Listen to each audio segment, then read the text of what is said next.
L'ONG Programme et Éco de développement de la femme, PEDF, a lancé ses activités et son plan d'action ce samedi 8 avril 2023 à Abidjan-Cocody. La dite ONG a été créée le 3 décembre 1994. Les membres de PEDF, issus de différentes formations, ont décidé de mettre leur expérience à la disposition des femmes afin de leur assurer une égalité de chance, et cela à travers des projets économiques et sociaux, de lutter contre la pauvreté, de projets d'environnement et de cadre de vie. Le public cible étant les femmes urbaines, rurales, les enfants et la jeunesse.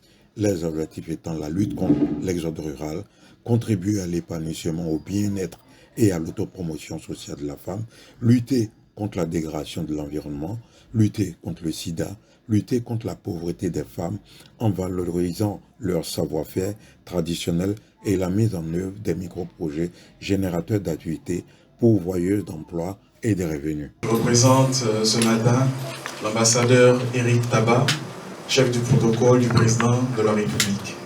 C'est un honneur pour moi de le représenter. Il m'a demandé de transmettre à Madame Kwame, à toutes les ONG présentes, son affection. Il n'est malheureusement pas là avec vous, mais il est là moralement et il vous soutient. Vous pouvez compter sur lui pour vous aider dans toutes vos activités. Lorsqu'on parle de femmes, Éric Tabat est toujours sensible. Éric Tabat répond toujours présent. Vous pouvez compter sur lui. Il m'envoie vous dire merci. Il est très honoré d'avoir été associé à cette cérémonie. Et puis, on espère que très bientôt, il pourra vous rencontrer personnellement. Excellente cérémonie à tous et à très bientôt. On a écouté tout à l'heure la présidente. Elle a dit pourquoi il faut promouvoir la femme et surtout comment. C'est ça le plan d'action. Hein, c'est une présentation atypique, mais ça nous a permis de voir la direction, n'est-ce pas, qu'elle veut emprunter. Donc je considère qu'elle a présenté son plan d'action et elle nous a partagé sa vision, ses missions, ses objectifs. Elle les a déclinés. Et je pense que ça aussi, ça mérite beaucoup d'encouragement. Et c'est en ces termes que je voudrais solennellement lancer le programme d'activité et le plan d'action du programme Éco-développement de la femme. Je vous remercie. Une très grande satisfaction. On a souhaité ça depuis longtemps et c'est un rêve qui est devenu réalité. L'ONG PEDF, Programme et Éco du développement de la femme, est une ONG qui s'occupe particulièrement des femmes, l'autonomisation de la femme. La femme est au centre du développement. La femme est au centre de la nation, de l'humanité. Alors, à partir de cette ONG, nous créons des activités, des projets qui permettent aux femmes d'être autonomes.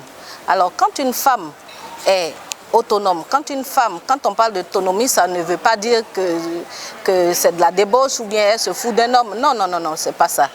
La femme, quand une femme est autonome et qu'elle est totalement libre dans la tête, elle peut éduquer l'enfant, elle peut s'occuper de sa famille, elle peut s'occuper de ses enfants qui sont demain. Il y a des personnes qui concourent au développement de cette société, au bien-être de cette société que nous avons. PEDF, notre particularité, c'est que nous créons des projets, nous concevons des projets, nous suivons ces projets et nous faisons en sorte que ces projets aboutissent, arrivent jusqu'à terme pour qu'effectivement la femme puisse prendre part à l'évolution de la nation. Nous sommes déjà avec le RIOF en train de suivre un projet sur l'assainissement des côtières. Il y a ce projet-là. Nous avons aussi des projets pour permettre à la femme urbaine qui va en congé de maternité de pouvoir, après son retour de congé de maternité, être moins stressée. Donc créer des poules et des endroits d'allaitement dans certaines entreprises. On était auparavant à Boaké. Donc on a eu beaucoup d'activités à Boaké et après on est à Abidjan, mais l'ONG couvre l'ensemble du territoire. Ce que je veux lancer comme message à ces femmes, c'est de dire qu'il ne faut pas que la femme se sente diminuée. On a beaucoup d'adversités, mais ces adversités ne doivent pas être pour nous des éléments pour chuter, pour se laisser aller. Au contraire, ça doit être une force pour nous, pour se lever et continuer le travail.